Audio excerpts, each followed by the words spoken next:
Bienvenue à tous pour la conférence de presse to the press conference for the film Chronic, directed by Michel, Franco and starring Tim Roth.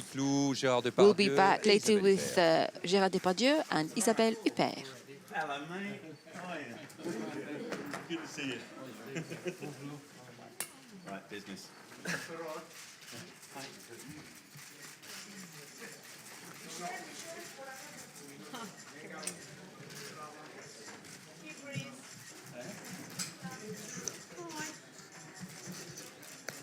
Okay, while photographers are at it for a few more seconds, let me remind you that if you want to ask a question, please raise your hand a little bit ahead of time so that we can see you. When you have the mic in your hand, please stand up, introduce yourselves, ask your question, sit down, and give the mic back. Thank you very much.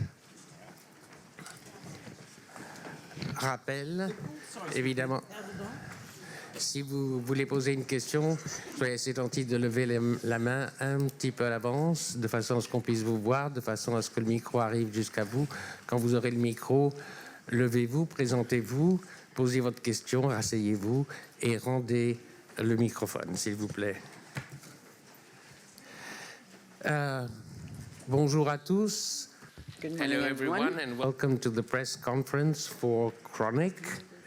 And I will immediately introduce the people who are at this table in a complete, not exactly in the order in which they appear here. I will start, as you know, since you've seen the film, this film is about a gentleman, discreet, meticulous, who works within the medical environment and takes care of people who are terminally ill. Ladies first, as we saw her in Inside Llewyn Davis, directed by our jury's president this year. We saw her in Shutter Island on television. We saw her in American Horror Story and in CSI, among other things, as patient Martha Robin Bartlett.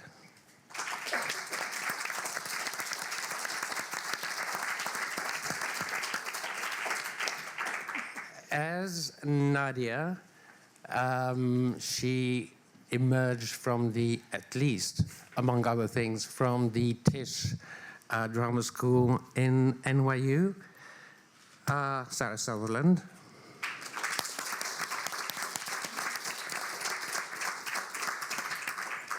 Next to her, as Laura, she is very well known in Mexico, on television, on the stage, and in films. This is her first part in English, first time in English. Welcome to Cannes. Nailea Norvind.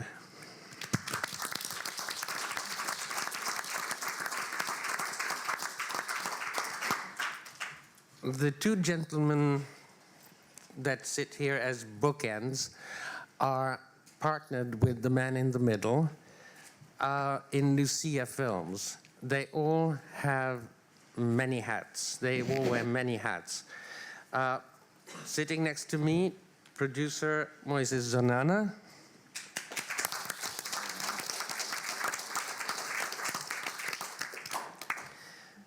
At the far end, producer Gabriel Ripstein. He is the son of Arturo Ripstein, and if you don't know who Arturo Ripstein is, you have no place being here. He's a producer, but he's also a director. He directed 600 Miles, which was presented at the Berlin Festival, I think, this year. Produced by the man with the curly hair in the middle and starring the man sitting next to him. That's how tightly knit this group is. So, Gabriel Ripstein.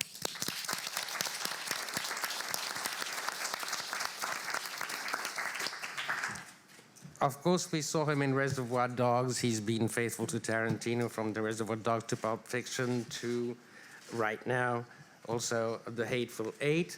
He's also a director.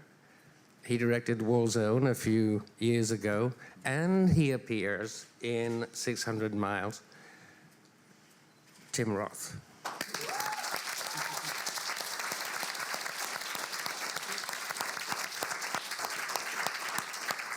Now, the curly-haired gentleman sitting in the middle is closely associated to Cannes, actually. In 2009, Daniel and Anna, was presented at the Director's Fortnight. In 2012, it was Después de Lucia, hence the production company's name, but it was developed by the Ciné Fondation of Cannes, and it got the best film in the Un certain regard section. The president that year was Tim Roth. That's all his fault. So there you are, guys. Did I miss anyone? No? Okay. And I will take the first question here. Second question there. Karen Batt, Huffington Post.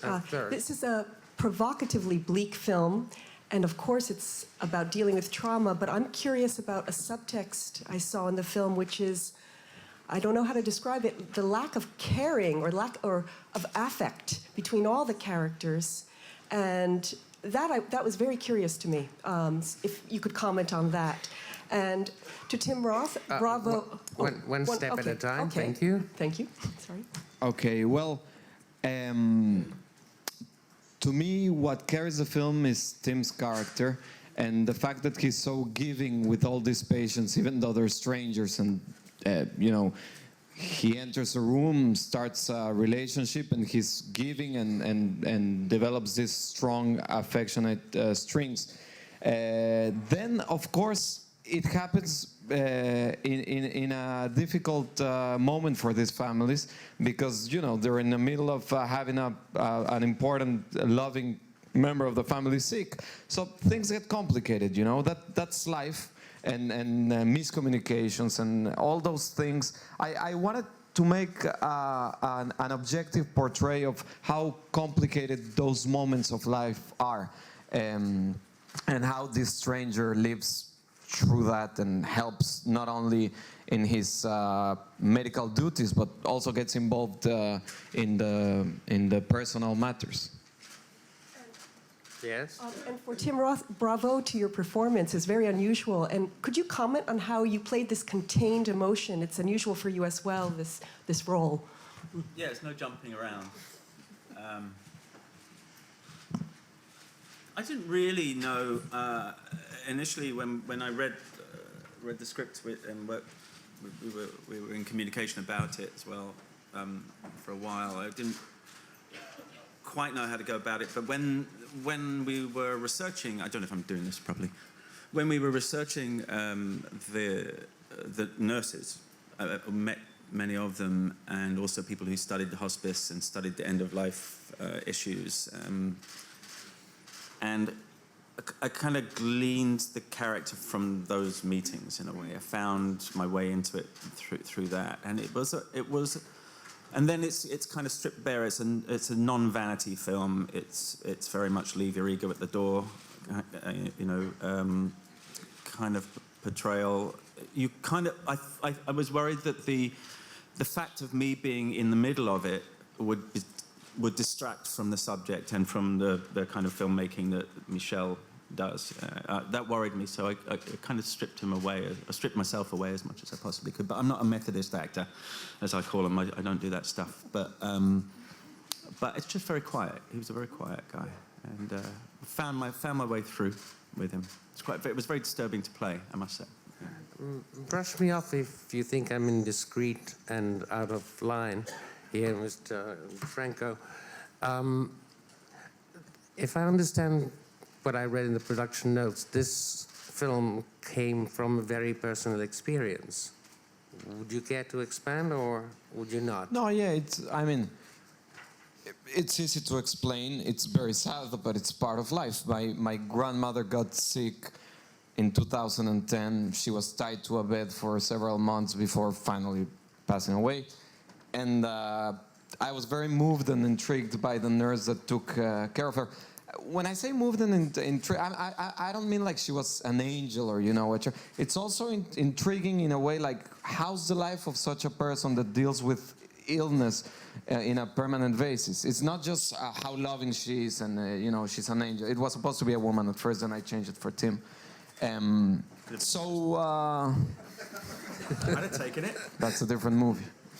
So it's very personal in terms of the feeling that I had after this nurse, Beatriz, that took care of my grandmother. She even showed up after she died, you know, to see the family again. So, you know, I asked her, for how many years you've been doing this? More than 20 years. So how many people dear to your heart, because my grandma was dear to her heart, have passed away? And she just smiled very sadly. So, you know, I thought I'll make a movie about that. Question over there. Hi, Rodrigo Fonseca from Brazil. Two questions for Franco. First one, the process of editing is really surprising. I would like you to comment about the editing of the film. And the second question is, there is an absent character really strong in the film, that's death.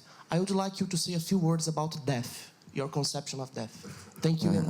I tend to avoid thinking about death the more I can. It's, you know, but we all know it's there at some point. We're gonna face it in a best or worst way.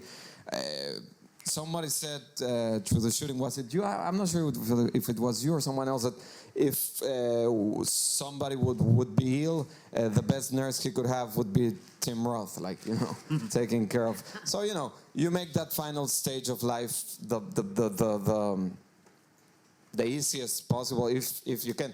And now I'm contradicting myself because I say I tend not to think about it, but I made a movie about it. Well, you know, to me, film is the best medium and the best art to search deeply into these subject matters that other medium cannot do. So why not make a movie about it? Why not be brave? Why not consider that the audience is clever and will get it, you know, and establish a dialogue about this profound subject? And the other question was editing. Well, editing took a long time in this case because I had a lot of time. Normally I edit myself very quickly, the films. Like, for example, after Lucia, we were still shooting in February and it was in Cannes in May, you know, so it was like immediately. In this case, I was shooting and editing at the same time. Then I kept editing a lot, and then at the end, I kind of reshaped the thing very quickly in a radical way in 10 days. I like having fun with film. I think it's important not to take it too seriously, you know, if you know what I mean. Like, you know, not forget that it's a game, even if you're talking about some very serious subject matter. But you gotta keep it fresh. You gotta play with it.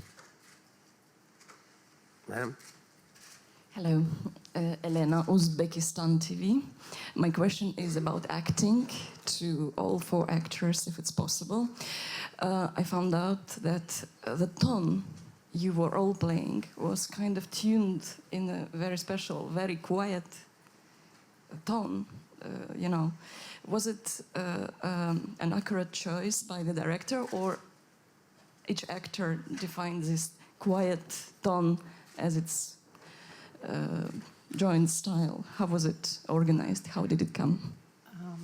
I think it comes from Michel. And what he does that's so extraordinary is to allow you simply to live in front of the camera. There is no filter. There's no continuity person. There's no one telling you have to move in a certain way. At one point, he just said, have dinner together. And we did. So there's no reason to act. You just live. If you're as talented as she is, you can manage that. I was blessed to find Robin. Miss Sutherland? I mean, I think it's also inherent in the tone of the subject matter that, you know, it'll be a bit of a slower pace, and I think it was really carefully guided in the script that Michel wrote. But I feel like I really had a sense of the timing, even beginning with the audition, because his first note to me was to count to 5 in between, like, each line. So from that moment on, it was clear there was sort of a set tone and pace that continued throughout the rest of filming. Ms. Norvind?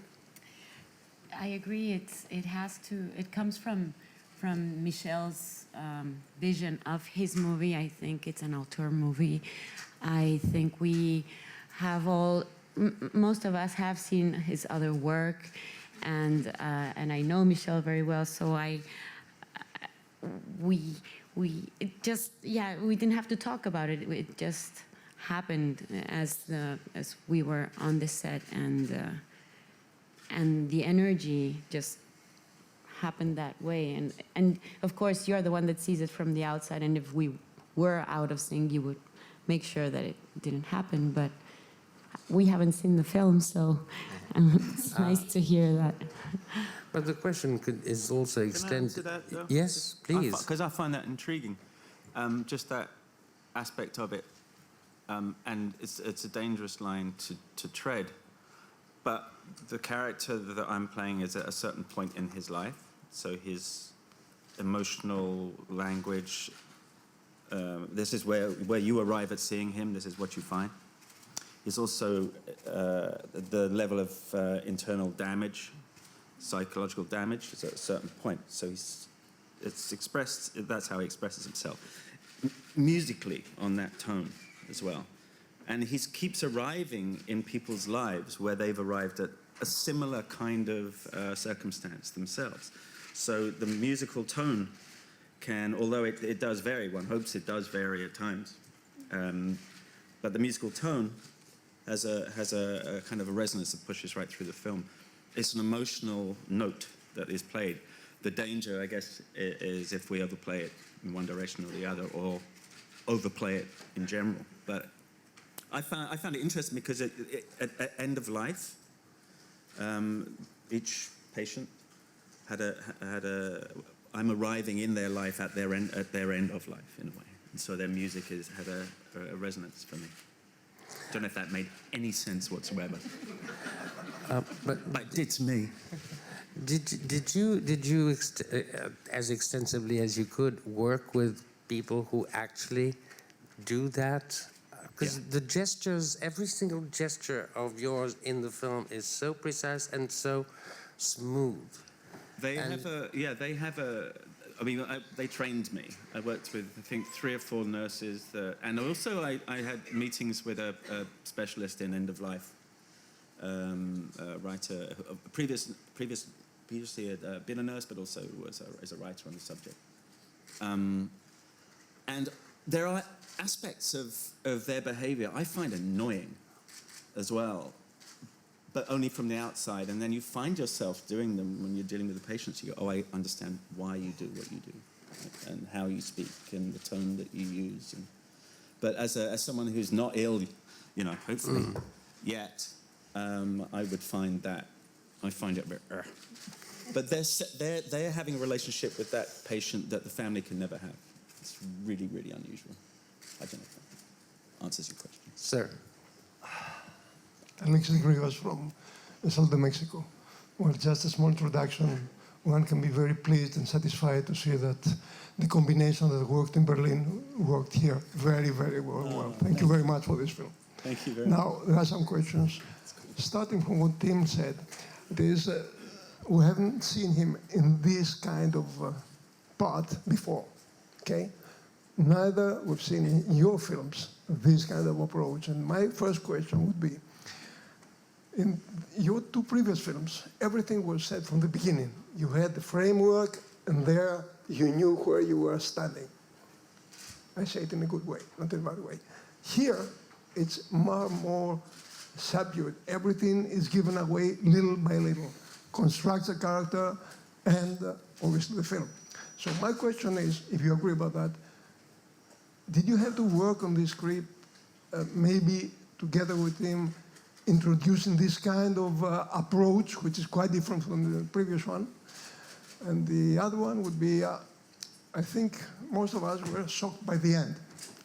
One would expect the film to finish on him running, because otherwise he didn't have any alternative. Okay, it is like, it works also with the accident, no alternative. What else he could do? But could you comment on these 2 things? Thank you very much. With pleasure. About the script, I was already working on it, on the story before I met Tim, and then he gave me that prize, the Certain Regard. We became very close. I felt our sensibility, film sensibility, is also very close. If you see the war zone, you can understand why. And yeah, so I developed the script along with Tim very closely. I remember when I sent him the first draft, Gabriel told me, you should wait. The average time is like 2 weeks, you know, to get a response from an actor, to give him time to read it. 2 hours later, Tim was like, okay, I read it, let's talk about it. So, you know, that's how the process was. There was no ego, no back and forth. It was very simple. And then I wrote it in Spanish, and Gabriel was translating it as a producer. But he wasn't really translating, he was co-writing in a way, suggesting stuff. And we were all, the three of us, I mean, they never spoke about it. It was all me and talking to him or him. But I was trying to find that structure where what carries the film is Tim's character. So if you give away everything too easily or too fast, then there's no more to discover. The plot is kind of small in the film. It's more of a character-driven film. It's a study of a character. So if you don't take that little by little, then the film wouldn't work. And that takes me to your second question, which is the end. From our point of view, it couldn't work. It couldn't finish any other way. With all due respect, and without comparing myself too, but I couldn't help but think sometimes about, for example, Michel. It's a beautiful movie that I always admire so much. And it wasn't an inspiration for the film, but actually when I was editing, I realized, oh, look, there's something there maybe. But Bresson is my god, so, you know. And it couldn't finish any other way. I mean, when people will watch the film, they will understand what I'm saying. The end is the result of the whole film, you know. It's where the sentence finishes. Yeah. It really couldn't finish any other way. And I also try to show that very particular thing, because we don't often see that portrayed in film. I don't want to say what it is to ruin the surprise for certain people, but the way I shot it is the way I imagine it actually happens in life when somebody does what his character does. And it's not over-dramatized, and that's even scarier. It's more interesting, I think. Yes. Wait. Get the microphone. Get the mic, so we can hear you. You know. How you manage to have Videocine co-produce this kind of? Well, yeah, Videocine, which is a Mexican main investor, along with our co-producers who are sitting there, Gregoire and Juliette from the French side with Wild Bunch.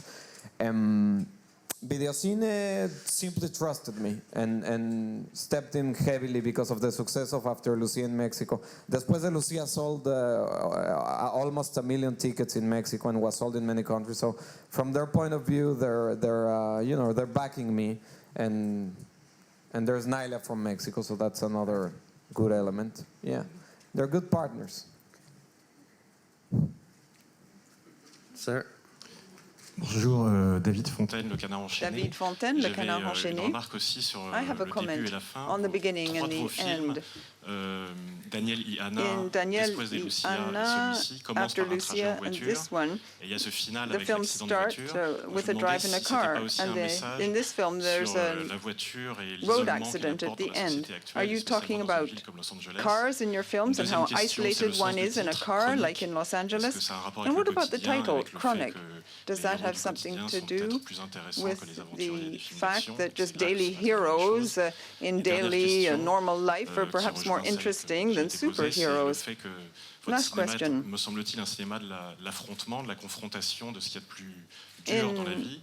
In your film, people are confronted with the harsh reality of death. La maladie, la mort, aging, vraiment en face de ces choses-là. illness and death are almost taboo subjects in the West. Dans nos sociétés actuelles, You on have délègue shown tout how ça à in des travailleurs de our l'ombre pour se societies, débarrasser. Et on voit très bien l'attitude des familles people qui delegate ne veulent pas trop en this voir, et qui même, to avec cette, outsiders almost, people who work in the shadows. And also in the film, there's this homosexual relationship that's alluded to. So in your film, are you indirectly saying that we delegate the responsibility for these taboo subjects to others? Yeah, I'll try to. It's actually like a good chat. You know, we could go have a beer and keep talking because I think you really got the film. Yeah, I mean the film. So it's about all those things you mentioned. But I never wanted to point fingers like saying these people don't want to take care of their relatives, so they put you know. But it's what happens in real life, and it's the way it happens in Mexico and probably in France. And you know, it's tough moments in life. I hope. I mean, we were making a huge effort to portray that in a not dramatized way, and that's why his character is a good vehicle to that. What were cars? Well, cars, you know, it's also part of life. We spend a lot of time in cars. The film begins in the same way than after Lucia. You probably won't believe me, but I didn't realize that until somebody pointed that at me. Yeah, it's the same shot, and it's framed in the same way. I don't know if when a director repeats himself or you find the same elements. Sorry, I'm a little deaf. In the car, in Danielle. Well, in Daniel and Anna's, it's a key scene. Yeah.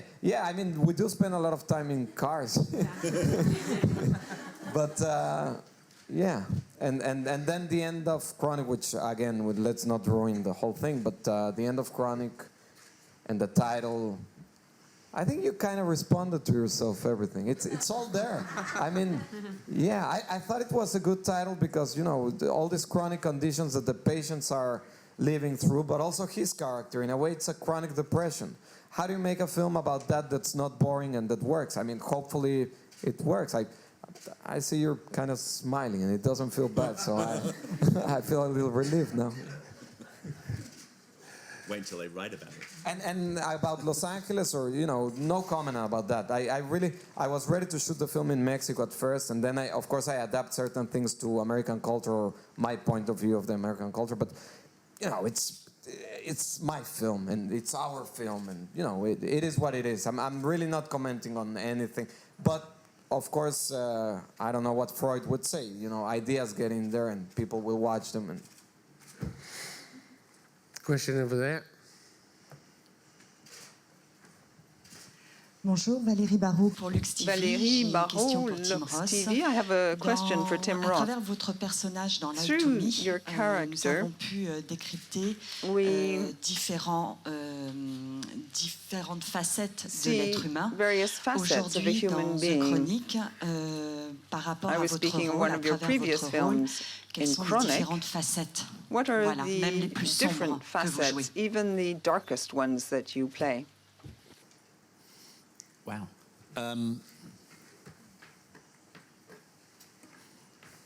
Welcome to That's France. a tricky one. I mean, I think we come upon him at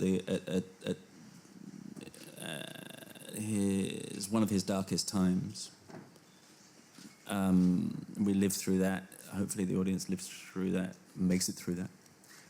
I mean, without belaboring it, suicidal depression is pretty hefty. I would say that's probably the darkest element of this character. I don't know where to go with that question. Sir? Hello, my name is Salvador from Mexico, from Excelsior newspaper, and I have two questions. The first one is for Tim. I want to ask you, why did you decide to be part of this Mexican family as a filmmaker, with all these Mexican filmmakers? First of all, with the prize in Cannes Un Certain Regard, and after with these two movies. Well, it began in Cannes. It was a. I mean, I saw his film, you know, and it devastated me. So and that took place here, and then we met, and I just asked him for a job, you know. I mean, why wouldn't you, right? And sometimes they deliver, and so and then this came about. I mean, I just said to him, you know, what are you working on next? He said, I'm thinking about making this thing about a nurse. I said, okay, we'll make it a male nurse, and I'll come in. So that's kind of how it happened, and we followed through on that, right? Yeah. 600 Miles came about because there was they had a problem with the casting of it, and so at the last minute I was asked to step in, and happily did so. I was very nervous about it, but first-time director is always a good challenge, and so. But they're all part of this family, which hopefully will go on and do other films together. All of us, really. Yeah, I can't imagine. We're gonna make a lot of films together. This whole crew. I mean, for sure. Yeah. It would be silly not to do it. We have such good results. But I'm not saying Chronic is great. I'm talking about Berlin. Typical. Yeah. No. But the other thing is, I mean, if you look at there's directors that do that. It's like you come and go within a family. So you can. It's not like you're not allowed to make a film without me. It's like, oh, make a film, and then I'll catch up with you down the line. You come and you go. It's family life, but it's definitely a part of a group and a strong team, Any comments on this? Yeah. I would ask something more specific. Okay. For the filmmakers and producers, could you talk about a little bit about this funny thing about the Mexican goes to US to make a movie? Thank you, Chava.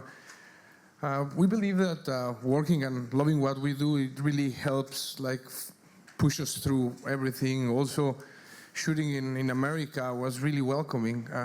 At that point, we did what we had to do. We were very disciplined to following the rules, and also, since we love everybody's laughing and say, well, we weren't disciplined. We were rebels. I mean, not rebels, but Gina Kwan is sitting there, our American producer. We gave her a hard time, Well, I mean, we do films. I do films. I know how this goes, and just this group feels good. We were lucky also to pick the right people there. Yves Skype, who's a great cinematographer for Belgium. Gina, Susan Shopmaker, who was great casting. Really, the team, we were able to get a hold of, really believed in the movie, really believed in Michel, in Tim. And same with the 600 Miles. We were since we love so much this, what we do, we believe that this is the key for success. So we'll keep doing this and enjoying what we do every day. Gabriel? Just to add to what Moises and Michel are commenting on, we did give Gina a very hard time.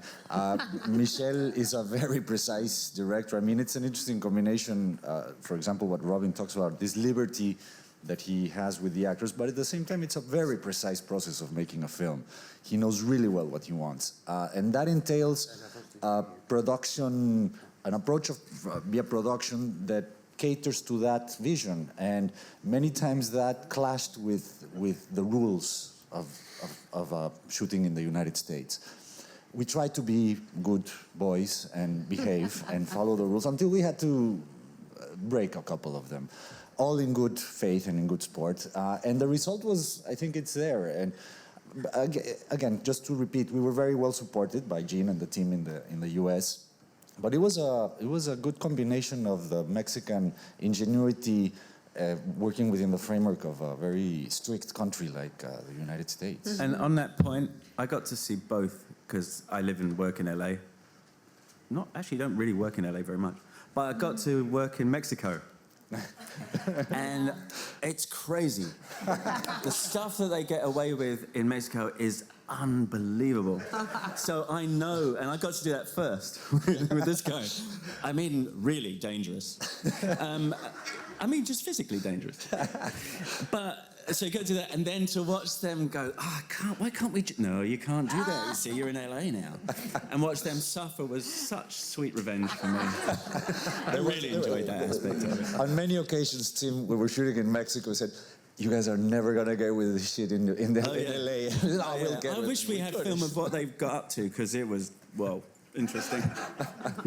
But it was sweet. It was sweet all the way, really. Since the beginning, we pre-produced also in the States, and working was really, really sweet, Chava.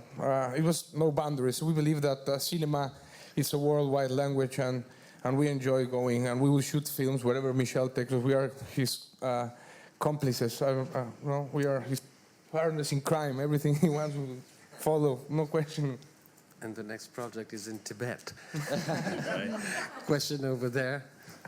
Hello, it's Catherine Children, The Guardian. Congratulations on the film. I just wondered if making it had changed your feelings at all about assisted suicide. Didn't change mine. I'm all for it. Absolutely. But I found what I suppose was interesting, I should hand this one over, but was that that is such a complicated subject for so many governments, I should say. There's only a few. I don't know where. Is it legal in England? It's not, right? That's crazy. That's crazy to make people go through that. So I'm all for it. But it was interesting when it came to asking people who would know how do you go about doing it. It was this is what you do. And they do it all the time. I think what was more surprising is that Tim and I through the process talking with all these nurses. It turned out that they do it more often than people realize. You know, there's big debates everywhere. Should it be legal or not? I agree with Tim. Of course, it should be legal and it should be done in a proper way. But it also happens without asking. You know, it's a lot more common. Yeah. It just happens all the time. Question here. Hello. Konstantin from Georgia, from Rustavice. Question to Mr. Tim. If there is any character you want to play, and if there is any director you want to work with?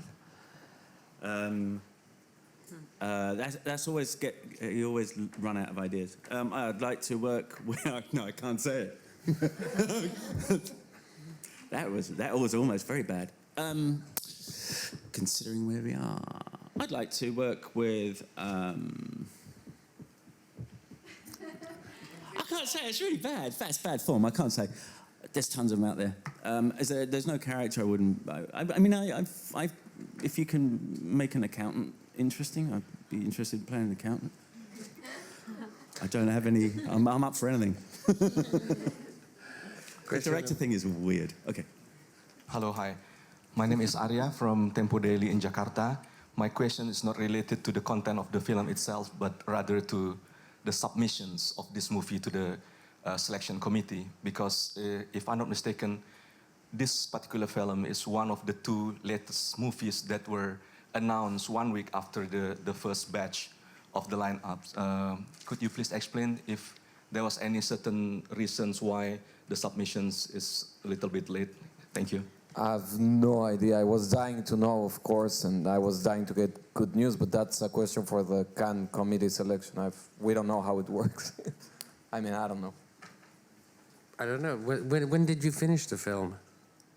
No, it wasn't late, but, you know, I was still working, editing, changing. We submitted, I mean, it's a question for the committee, I guess. Yeah. It is a question for the committee.